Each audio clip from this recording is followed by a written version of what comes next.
I'm now 1 year old and I'm exploring my new world. All the colours and sounds around me and insects. Yes, insects! I remember butterflies landing on me in the garden when I was sat outside exploring nature.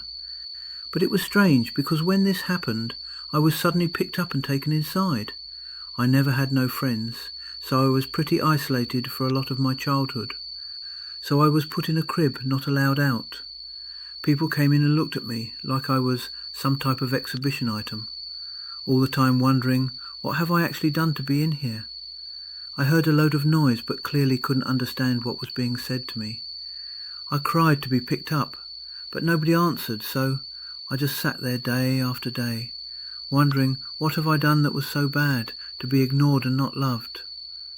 So I just slept and cried, standing holding my rail, watching people walk by, waiting for somebody to pick me up.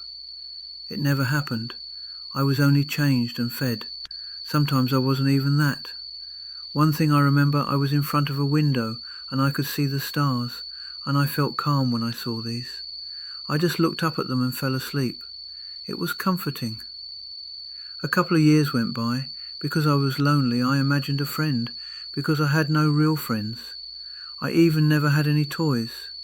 I remember a small rabbit that I was given, but that is all I had to play with. Anyway, his name was Bob.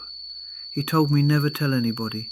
He was there because they would take me away from him, and I never did, because I didn't want to lose him too.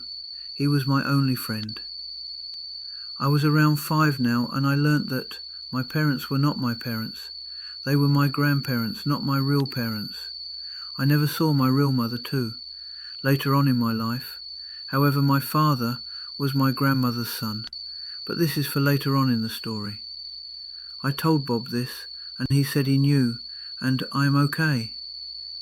I was speaking to Bob one night, and he suddenly went and hid behind the door, as my grandmother opened the door and said, "Who are you talking to?"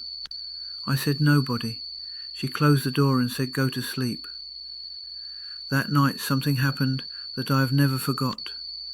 I woke from my sleep because I felt a presence. I looked up and saw a lady. I have never seen her before. She said, "My child, you know who I am? Listen, always remember you are special. Don't let them take it away from you. God is with you, remember that. I love you, baby."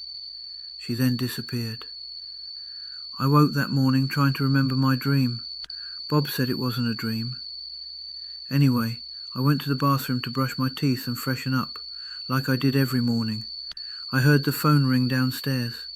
My grandmother picked it up and yelled, "No, no, oh Lord Jesus, no," and started crying. I felt a deep sadness, and it also brought tears to my eyes. If this video resonated with you, then please save, comment, like and share for the next chapter.